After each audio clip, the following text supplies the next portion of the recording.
ആശ്വാസം നേടാം. ഹൃത്തിനുള്ളിൽ ജീവൻ നൽകും വചനം, തിരുവചനം. പിതാവിൻ്റെയും പുത്രൻ്റെയും പരിശുദ്ധാത്മാവിൻ്റെയും നാമത്തിൽ ആമേൻ. ഈശോയിൽ ഏറ്റവും സ്നേഹമുള്ളവരെ, നമ്മളിന്ന് വിചിന്തനത്തിനായി എടുക്കുന്നത് പ്രഭാഷകൻ്റെ പുസ്തകം 11-ാമത്തെ അധ്യായം 28-ാമത്തെ വചനമാണ്. ഈ വചനത്തിലൂടെ വലിയൊരു സത്യം പ്രഭാഷകൻ നമ്മുടെ മുമ്പിൽ അനാവരണം ചെയ്യുകയാണ്. ആ വചനം നമ്മളിങ്ങനെ വായിക്കുന്നു. പ്രഭാഷകൻ 11:28. മരിക്കുന്നതിന് മുമ്പ് ആരെയും ഭാഗ്യവാൻ എന്ന് വിളിക്കരുത്, മരണത്തിലൂടെയാണ് മനുഷ്യനെ അറിയുക. ഇത് വലിയൊരു യാഥാർത്ഥ്യമാണ്, വലിയൊരു സത്യമാണത്. എന്തുകൊണ്ടാണ് മരിക്കുന്നതിന് മുമ്പ് ആരെയും ഭാഗ്യവാൻ എന്ന് വിളിക്കരുതെന്ന് പ്രഭാഷകൻ നമ്മോട് ആവശ്യപ്പെടുന്നത്? മരണത്തിലൂടെയാണ് മനുഷ്യനെ അറിയാൻ പോകുന്നത്. ഭാഗ്യവാനാണോ നിർഭാഗ്യവാനാണോ എന്ന് നിർണ്ണയിക്കപ്പെടുന്ന നിമിഷങ്ങളാണ് മരണനിമിഷങ്ങൾ. നമ്മുടെ മാനുഷിക കാഴ്ചപ്പാടിൽ, മാനുഷിക മാനദണ്ഡങ്ങളനുസരിച്ച് ഈ ലോകത്ത് ജീവിക്കുന്ന പലരെയും നമ്മൾ ഭാഗ്യവാൻ എന്ന് വിശേഷിപ്പിക്കാറുണ്ട്. നല്ല രീതിയിൽ ജീവിക്കുന്നവർ, എല്ലാവിധ ജീവിത സൗകര്യങ്ങളുള്ളവർ, നല്ല വരുമാനമുള്ളവർ, നല്ല ബാങ്ക് ബാലൻസ് ഉള്ളവർ, നല്ല ജോലിയുള്ളവർ, AC കാറുള്ളവർ, AC വീടുള്ളവർ, എല്ലാവിധ സുഖ സൗകര്യങ്ങൾ അനുഭവിക്കുന്നവർ, മക്കളൊക്കെ നല്ല നിലയിൽ കാണാൻ ഭാഗ്യം ലഭിച്ചവർ, ഇവരെയൊക്കെ നമ്മൾ ഭാഗ്യവാന്മാരെന്ന് വിശേഷിപ്പിക്കാറുണ്ട്. പക്ഷേ അവർ ഭാഗ്യവാന്മാരാകണമെന്ന് നിർബന്ധമില്ല. എന്ന് വെച്ചാൽ അവർ നിർഭാഗ്യവാന്മാരാകണമെന്ന് നിർബന്ധമില്ല. മരിക്കുന്നതിന് മുമ്പ് ആരെയും ഭാഗ്യവാൻ എന്ന് വിളിക്കരുത്. അതോടൊപ്പം തന്നെ നമ്മൾ മനസ്സിലാക്കേണ്ടത്, മരിക്കുന്നതിന് മുമ്പ് ഈ ഭൂമിയിൽ ജീവിച്ചിരിക്കുന്ന ആരെയും നമ്മൾ നിർഭാഗ്യവാന്മാരെന്നും വിശേഷിപ്പിക്കരുത്. നമുക്ക് കാണാനായിട്ട് സാധിക്കും, ബൈബിളിൽ ഈ ലോകത്ത് ധനവാനായിരുന്ന ഒരു വ്യക്തി മരണശേഷം ദരിദ്രനായി മാറിയ കാഴ്ച നമ്മൾ കാണുന്നുണ്ട്.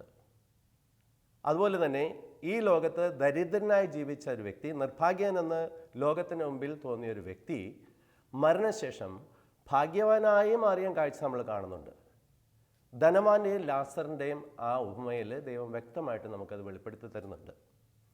വിശുദ്ധ ലൂക്കായുടെ സുവിശേഷം 16-ാമത്തെ അധ്യായത്തിലാണ് നമ്മൾ കാണുന്നത്. ധനവാൻ ചുമന്ന പട്ടും മൃദുല വസ്ത്രങ്ങളും സുഭിക്ഷമായ ഭക്ഷണം കഴിച്ച് ജീവിതം ആസ്വദിച്ചൊരു വ്യക്തിയാണ്. ആ ധനവാന്റെ പടിവാതിൽക്കൽ ഭിക്ഷയാചിച്ചിരുന്നൊരു വ്യക്തി, ശരീരം മുഴുവനും വ്രണങ്ങൾ നിറഞ്ഞിരുന്നൊരു വ്യക്തി, നായ്ക്കൾ നക്കിയിരുന്നു, ഒരു നേരത്തെ ഭക്ഷണത്തിന് ബുദ്ധിമുട്ടിയിരുന്നു, ആ ധനവാന്റെ മേശയിൽ നിന്ന് വീഴുന്ന എച്ചിൽ ഭക്ഷിക്കാനായിട്ട് ആഗ്രഹിച്ചൊരു വ്യക്തി.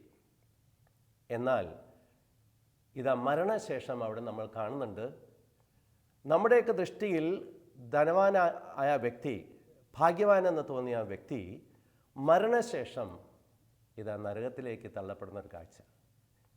ഈ ലോകത്ത് ദരിദ്രനായ വ്യക്തി, ആ വ്യക്തിയുടെ പേര് ഇവിടെ കൊടുത്തിട്ടുണ്ട്, ലാസർ എന്ന് പറയുന്നത്, ആ വ്യക്തി അബ്രാഹത്തിൻ്റെ മടിയിലേക്ക് എടുക്കപ്പെട്ടു.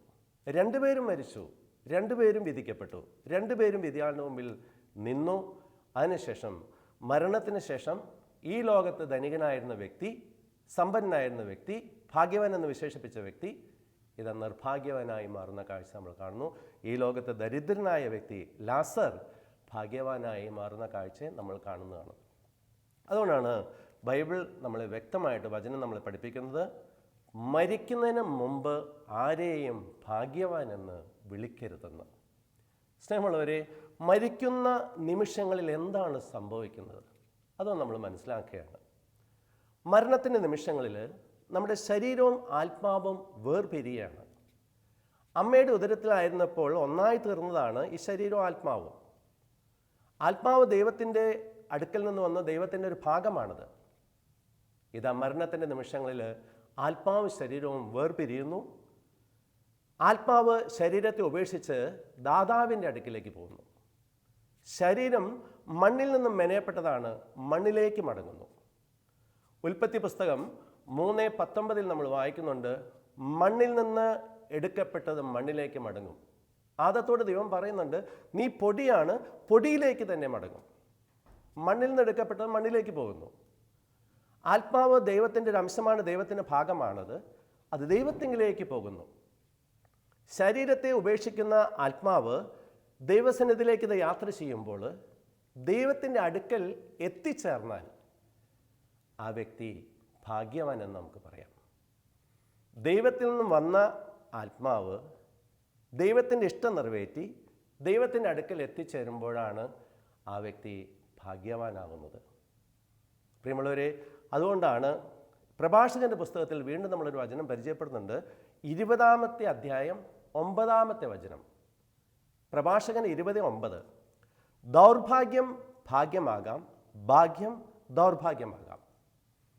ഭാഗ്യവും ദൗർഭാഗ്യം എല്ലാം നിശ്ചയിക്കപ്പെടുന്ന നിമിഷങ്ങളാണ് മരണത്തിൻ്റെ നിമിഷങ്ങൾ. നമ്മൾ വളരെയധികം ശ്രദ്ധിക്കണം. ദൈവത്തിൽ നിന്ന് വന്ന ആത്മാവ് ദൈവത്തിൻ്റെ സന്നിധിയിലേക്ക് എത്തിച്ചേരുമ്പോഴാണ് ആ വ്യക്തിയെ ഭാഗ്യവാൻ എന്ന് നമുക്ക് വിളിക്കാനായിട്ട് കഴിയുന്നത്. അതുകൊണ്ടാണ് പ്രഭാഷകൻ ഈ സത്യം നമുക്ക് പറഞ്ഞു തരുന്നത്. മരിക്കുന്നതിന് മുമ്പ് ആരെയും ഭാഗ്യവാൻ എന്ന് വിളിക്കരുതെന്ന്. ഈശോയിൽ സ്നേഹമുള്ളവരെ, ഈ ലോകത്ത് നമ്മുടെ ജീവിതം വളരെ ഹ്രസ്വമാണത്. ഒരു മനുഷ്യൻ്റെ ശരാശരി ആയുസ് പറയുന്നുണ്ട്, സങ്കീർത്തനം പറയുന്നുണ്ട്. 90-ാം സങ്കീർത്തനം 10-ാമത്തെ വചനത്തിൽ പറയുന്നുണ്ട് 70 ഏറിയാൽ 80, ഇനി പരമാവധി 100, അങ്ങനെ തന്നെ അങ്ങോട്ട് പിടിച്ചോളുക. കാരണം പ്രഭാഷകൻ്റെ പുസ്തകത്തിൽ 18-ാമത്തെ അധ്യായത്തിൽ 9-ഉം 10-ഉം വചനങ്ങളിലൂടെ കടന്നു പോകുമ്പോൾ നമ്മൾ കാണുന്നുണ്ട് മനുഷ്യൻ 100 വയസ്സ് വരെ ജീവിച്ചാൽ ദീർഘായുസാണെന്ന്. പരമാവധി മാക്സിമം 100 വയസ്സ് വരെ ജീവിക്കുന്നവരെ നമ്മൾ ഭാഗ്യവാന്മാരെന്ന് പറയാറുണ്ട്. ദീർഘായുസ് ഭാഗ്യമെന്ന് നമ്മൾ കരുതുന്നു. ഇനി 100 വയസ്സ് വരെ ഈ ഭൂമിയിൽ ജീവിച്ചാൽ തന്നെ ഈ ഭൂമിയിലായിരിക്കുന്നത് 36,500 ദിവസങ്ങൾ മാത്രമാണത്. 36,500 ദിവസങ്ങൾ. എന്നാൽ നിത്യതയെക്കുറിച്ച് പറയുന്നതോ നിത്യതയുടെ ദിനങ്ങൾ എണ്ണാൻ കഴിയാത്ത ദിവസങ്ങളാണിത്. പ്രഭാഷകൻ്റെ പുസ്തകത്തിൽ ഈ കാര്യം നമുക്ക് വെളിപ്പെടുത്തി തരുന്നുണ്ട്. പ്രഭാഷകൻ്റെ പുസ്തകം 1-ാമത്തെ അധ്യായം 2-ാമത്തെ വചനമാണ്. നിത്യതയുടെ ദിനങ്ങളും കടൽ തീരത്തെ മണൽത്തരികളും മഴത്തുള്ളികളും എണ്ണിത്തിട്ടപ്പെടുത്താൻ ആർക്ക് കഴിയുമെന്ന് പ്രഭാഷകൻ ചോദിക്കുകയാണ്. കടൽ തീരത്തെ മണൽത്തരികളും മഴത്തുള്ളികളും നിത്യതയുടെ ദിനങ്ങളും അത് എണ്ണിത്തിട്ടപ്പെടുത്താൻ സാധിക്കാത്ത ദിവസങ്ങളാണിത്. മരണത്തോടുകൂടി മനുഷ്യൻ്റെ ആത്മാവ് നിത്യതയിലേക്ക് പ്രവേശിക്കുന്നു. ഈ നിത്യതയിൽ മനുഷ്യൻ ആരോടൊപ്പമായിരിക്കും? ഞാനിന്ന് മരിക്കുകയാണെങ്കിൽ എൻ്റെ നിത്യത എവിടെ ഞാൻ ചെലവഴിക്കും? അതാണ് നമ്മൾ ശ്രദ്ധിക്കേണ്ടത്. എൻ്റെ നിത്യത, എൻ്റെ ആത്മാവ് ദൈവത്തോടൊപ്പം ആണെങ്കിൽ എൻ്റെ ഈ ഭൂമിയിലെ ജീവിതം ധന്യമാണത്. കോടാനുകോടി വർഷങ്ങൾ ഞാൻ ദൈവത്തോടൊപ്പം ആയിരിക്കുന്ന ആ അവസ്ഥ, അതാണ് ഭാഗ്യം എന്ന് പറയുന്നത്. ഭൂമിയിലെ ജീവിതം വളരെ ഹ്രസ്വമാണ്. 70 ഏറിയാൽ 80, ഇനിയും മാക്സിമം അതും വിട്ടാൽ 100, 36,500 ദിവസങ്ങൾ മാത്രം. ഈ ഭൂമിയിലെ ഈ ഹ്രസ്വമായ ജീവിതത്തിന് വേണ്ടിയിട്ടാണ് മനുഷ്യൻ ഇങ്ങനെ നെട്ടോട്ട് ഓടിക്കൊണ്ടിരിക്കുന്നത്, പരാക്രമം കാണിച്ചുകൊണ്ടിരിക്കുന്നത്, എല്ലാം വെട്ടിപ്പിടിക്കാനായിട്ട് ഓടി നടന്നുകൊണ്ടിരിക്കുന്നത്. പ്രിയമുള്ളവരെ, അത് വ്യർത്ഥമാണത്, വ്യർത്ഥം. അതുകൊണ്ടാണ് ഈശോ പറഞ്ഞത്, നീ ലോകം മുഴുവനും നേടിയാലും നിന്റെ ആത്മാവ് നഷ്ടപ്പെട്ടാൽ നിനക്കെന്തു പ്രയോജനം? വിശുദ്ധ മത്തായിയുടെ സുവിശേഷം 16:26 അനേകം വിശുദ്ധരെ മാനസാന്തരത്തിലേക്ക് നയിച്ചൊരു തിരുവചനമാണത്. നീ ലോകം മുഴുവനും നേടിയാലും നിന്റെ ആത്മാവ് നഷ്ടപ്പെട്ടാൽ നിനക്ക് എന്തു പ്രയോജനം?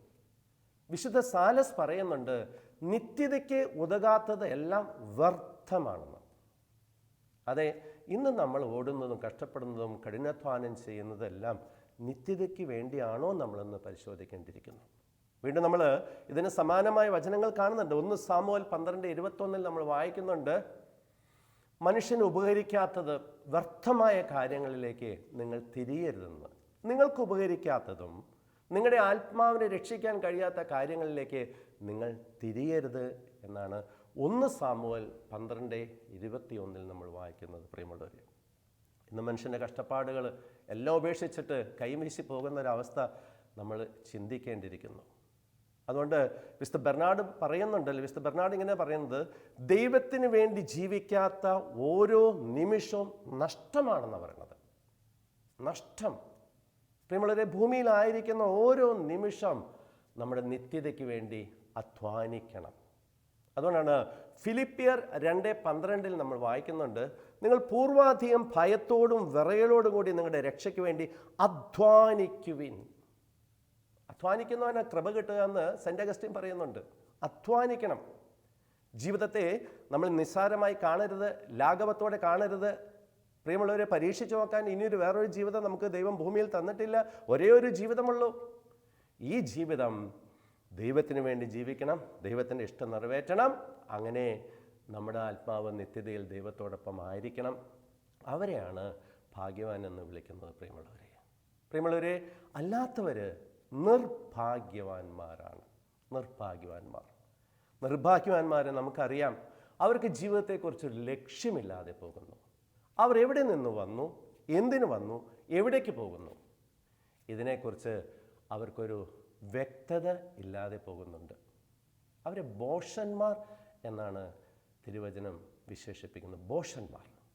നമുക്ക് ജീവിതത്തെക്കുറിച്ച് ഒരു വ്യക്തമായ കാഴ്ചപ്പാടുണ്ടായിരിക്കണം. ഞാൻ എവിടെ നിന്ന് വന്നു, എന്തിനു വന്നു, എവിടേക്ക് പോകുന്നു, ഈ 3 ചോദ്യങ്ങൾക്ക് മനുഷ്യന് ഉത്തരം കൊടുക്കാൻ കഴിയണം.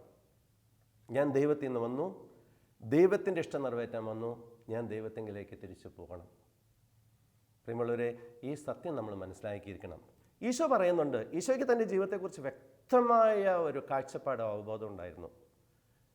ഞാൻ പിതാവിൻ്റെ അടുക്കൽ നിന്നൊന്ന് പിതാവിൻ്റെ അടുക്കിലേക്ക് പോകുന്നു.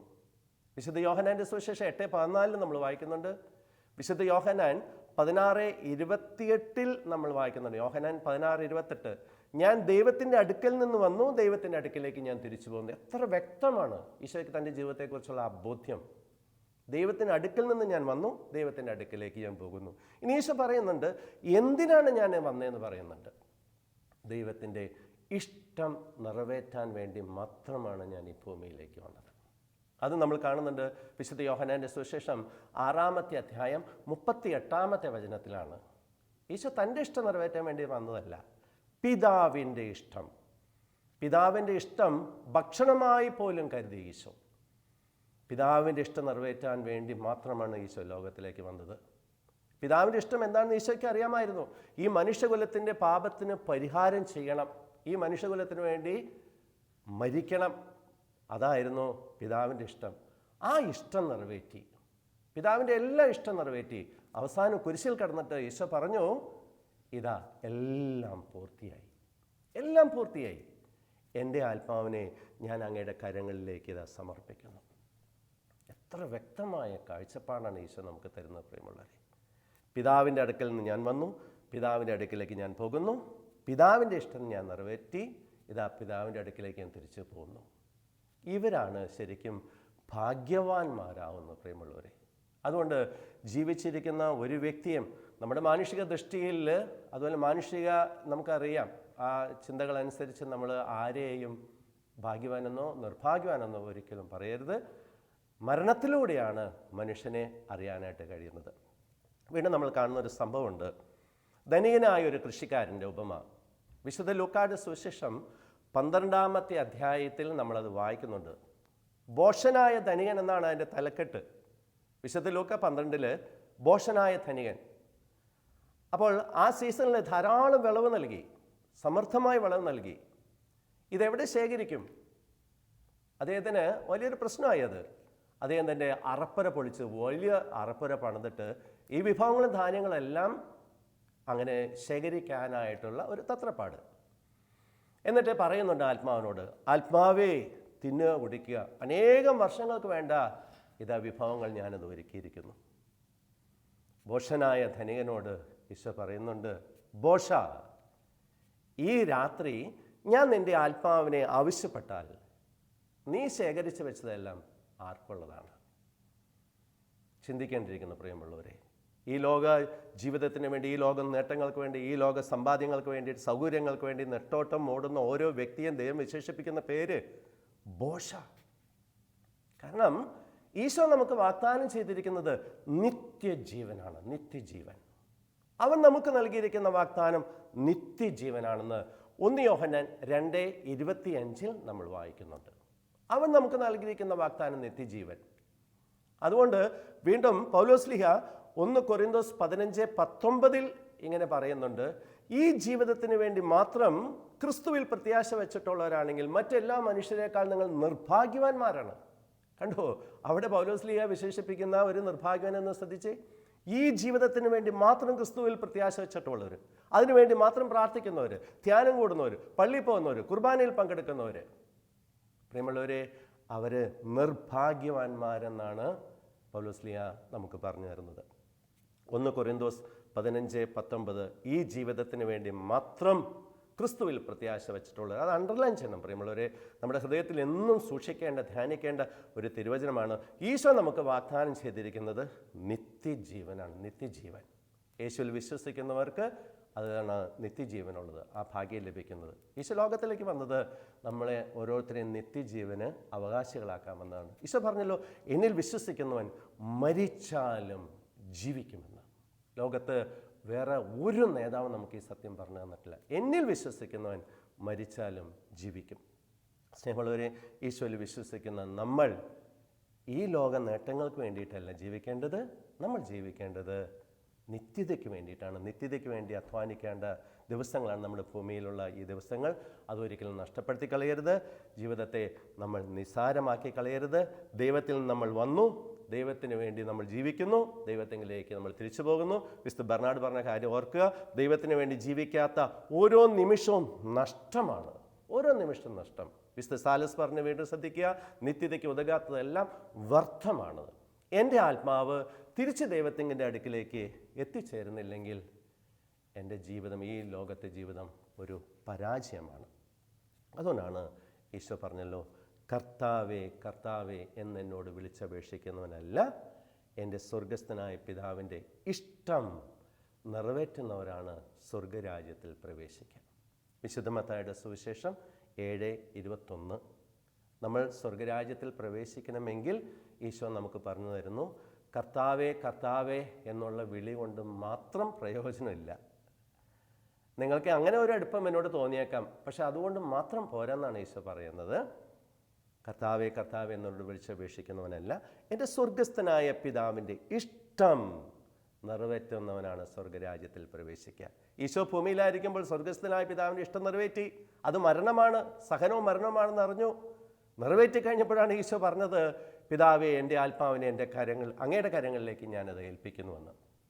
പ്രിയമുള്ളവരെ, ഭൂമിയിലായിരിക്കുമ്പോൾ ദൈവത്തിൻ്റെ ഇഷ്ടം നമ്മൾ തിരിച്ചറിയണം. ആ ഇഷ്ടം നമ്മൾ നിറവേറ്റണം. ദൈവത്തിൻ്റെ ഇഷ്ടം തിരിച്ചറിയണത് നമുക്കറിയാം. ദൈവത്തിൻ്റെ വചനങ്ങളിൽ നിന്ന് നമുക്ക് ദൈവത്തിൻ്റെ തിരുവചനം നമുക്ക് തിരിച്ചറിയാനായിട്ട് സാധിക്കും. അതോടൊപ്പം തന്നെ പരിശുദ്ധാത്മാവ് ദൈവത്തിൻ്റെ ഇഷ്ടം നമുക്ക് തിരിച്ചറിയാൻ നമ്മളെ സഹായിക്കുന്നുണ്ട്. നമ്മുടെ മനസ്സാക്ഷിയും ദൈവത്തിൻ്റെ ഇഷ്ടം നമുക്ക് മനസ്സിലാക്കാനായിട്ട് നമ്മളെ സഹായിക്കുന്നുണ്ട്. ഇത് ദൈവത്തിൻ്റെ തിരുവചനം തിരിച്ചറിയാനായിട്ടുള്ള ഏതാനും മേഖലകളാണത്. 1 ദൈവവചനത്തിലൂടെ, 2 പരിശുദ്ധാത്മാവിലൂടെ, 3 മനസ്സാക്ഷിയുടെ സ്വരം കേൾക്കുക. മനസ്സാക്ഷിയുടെ സ്വരം എന്ന് വെച്ചാൽ ദൈവത്തിൻ്റെ സ്വരമാണത്, അത് പരിശുദ്ധാത്മാവിൻ്റെ സ്വരമാണത്. അതിലൂടെ നമുക്ക് ദൈവത്തിൻ്റെ ഇഷ്ടം തിരിച്ചറിയാനായിട്ട് സാധിക്കും. അതുപോലെ പരിശുദ്ധാത്മാവിലൂടെ ജ്ഞാനത്തിൻ്റെ പുസ്തകത്തിൽ നമ്മൾ വായിക്കുന്നുണ്ട്, അങ്ങ് ഉന്നതത്തിൽ നിന്നും അങ്ങയുടെ പരിശുദ്ധാത്മാവിനെ ജ്ഞാനത്തെ അയക്കുന്നില്ലെങ്കിൽ അങ്ങയുടെ ഹിതം ആരറിയും? അപ്പോൾ പരിശുദ്ധാത്മാവിലൂടെയാണ് നമുക്ക് ദൈവത്തിൻ്റെ ഇഷ്ടം തിരിച്ചറിയാൻ കഴിയുന്ന ഒരു വിധം. അതോടൊപ്പം തന്നെ തിരുവചനങ്ങൾ വായിക്കുക, ധ്യാനിക്കുമ്പോഴെല്ലാം നമുക്ക് ദൈവത്തിൻ്റെ ഇഷ്ടം തിരിച്ചറിയാനായിട്ട് കഴിയും. നമുക്ക് ഏതാനും ദൈവത്തിൻ്റെ ഇഷ്ടങ്ങളൊന്നും മനസ്സിലാക്കാൻ ശ്രമിക്കാം. അങ്ങനെ നമ്മളെല്ലാവരും നിത്യജീവന് സ്വർഗത്തിന് അവകാശികളായി മാറണം എന്നതാണ് ദൈവത്തിൻ്റെ ഇഷ്ടം. അതിനു വേണ്ടിയിട്ടാണല്ലോ ഇങ്ങനെയുള്ള ശുശ്രൂഷകളെല്ലാം കർത്താവ് ഒരുക്കി തരുന്നത്. ഒന്നാമത്തെ ഇഷ്ടം ഇതാണ്. 1 തെസ്സലോനിക്ക 4:3 വചനം, നിങ്ങളുടെ വിശുദ്ധീകരണമാണ് ദൈവം അഭിലഷിക്കുന്നത്. ദൈവത്തിന് വലിയൊരു ആഗ്രഹം അവിടെ പൗലോസ്ലീഹ വെളിപ്പെടുത്തുകയാണ്. 1 തെസ്സലോനിക്ക 4:3, നിങ്ങളുടെ വിശുദ്ധീകരണമാണ് ദൈവം അഭിലഷിക്കുന്നത്. ഈ ഭൂമിയിൽ ജീവിച്ചിരിക്കുന്ന ഓരോ വ്യക്തിയും വിശുദ്ധീകരിക്കപ്പെടണം. അത് ദൈവത്തിൻ്റെ വലിയൊരു ആഗ്രഹമാണ്, വലിയൊരു ഇഷ്ടമാണത്. കാരണം നമ്മൾ വിളിക്കപ്പെട്ടിരിക്കുന്നത് അശുദ്ധിയിലേക്കല്ല, വിശുദ്ധിയിലേക്കാണ്. ദൈവം നമ്മുടെ മുമ്പിൽ വച്ചിരിക്കുന്ന ഒരു വെല്ലുവിളിയുണ്ട്. ഞാൻ പരിശുദ്ധനായിരിക്കുന്ന പോലെ നിങ്ങളും പരിശുദ്ധനായിരിക്കണം. എൻ്റെ സ്വർഗസ്ഥനായ പിതാവ് പരിപൂർണനായിരിക്കുന്ന പോലെ നിങ്ങളും പരിപൂർണരായിരിക്കണം. വലിയൊരു വെല്ലുവിളിയാണ് പ്രിയമുള്ളവരെ. ഒരു വ്യക്തിയുടെ വിശുദ്ധീകരണം ദൈവം ആഗ്രഹിക്കുന്നു. എൻ്റെ നിങ്ങളുടെ എല്ലാം വിശുദ്ധീകരണം, ഇത് ദൈവത്തിൻ്റെ ഒരു ഇഷ്ടമാണത്. എങ്ങനെ ആ വിശുദ്ധീകരണം നമുക്ക് നേടിയെടുക്കാനായിട്ട് സാധിക്കും? ഭൂമിയിലായിരിക്കുമ്പോൾ ദൈവത്തിൻ്റെ കൽപ്പനകൾ ഞാൻ ലംഘിക്കപ്പെടാൻ ഇടയായിട്ടുണ്ടെങ്കിൽ, ദൈവത്തിൻ്റെ വഴികളിൽ നിന്ന് ഞാൻ വ്യതിചലിക്കാൻ ഇടയായിട്ടുണ്ടെങ്കിൽ ദൈവത്തിൽ നിന്ന് അകന്നു പോകാനായിട്ട് ഇടയായിട്ടുണ്ടെങ്കിൽ, ദൈവത്തെ ഞാൻ വേദനിപ്പിക്കാൻ ഇടയായിട്ടുണ്ടെങ്കിൽ, ദൈവത്തോട് ഞാൻ മാപ്പ് ചോദിക്കണം. ഞാൻ ചെയ്തു പോയ തെറ്റുകളെ ഓർത്ത് ഞാൻ അനുദപിക്കാൻ തയ്യാറാകണം.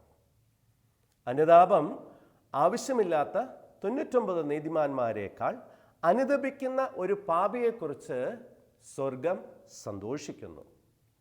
ഭൂമിയിലായിരിക്കുന്ന ഒരു പാപി അനുദപിക്കണം. അതാണ് ദൈവത്തിൻ്റെ ഏറ്റവും ഇഷ്ടം. തെറ്റിപ്പോയി കർത്താവെ എന്നോട് കരുണ തോന്നണമേ എന്ന് ആത്മാർത്ഥമായിട്ട് പറയണം. അതിനൊരു വ്യക്തി ദൈവത്തിൻ്റെ വചനത്തിൻ്റെ മുൻപിൽ നിൽക്കണം. ധ്യാനങ്ങളിലെല്ലാം കൂടുമ്പോഴാണ് നമുക്ക് നമ്മുടെ കുറവുകൾ തിരിച്ചറിയാനായിട്ട് കഴിയുന്നത്. സ്വന്തം തെറ്റുകൾ തിരിച്ചറിയാൻ ആർക്ക് കഴിയും? സങ്കീർത്തനം 19:12. സ്വന്തം തെറ്റുകൾ തിരിച്ചറിയാനായിട്ട് ഒരു വ്യക്തിക്ക് കഴിയില്ല. ഒരു വ്യക്തി ദൈവത്തിൻ്റെ വചനത്തിന് മുമ്പിൽ നിൽക്കുമ്പോഴാണ് ആ വ്യക്തിയുടെ കുറവുകൾ തിരിച്ചറിയാനായിട്ട് കഴിയുന്നത്.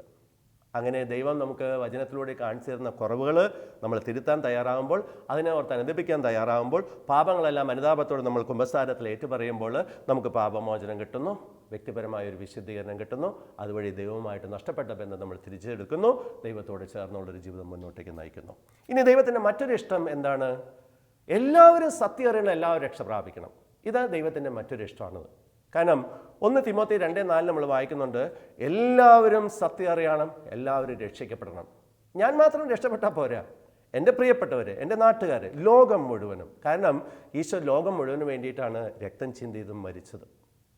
പ്രിയമുള്ളവരെ, അതുകൊണ്ടാണ് വിശുദ്ധ മത്തായിയുടെ സുവിശേഷം 18:14 നമ്മൾ വായിക്കുന്നു. മത്തായി 18:14, ഈ ചെറിയവരിൽ ഒരുവൻ പോലും നശിച്ചു പോകാൻ പിതാവ് ആഗ്രഹിക്കുന്നില്ല.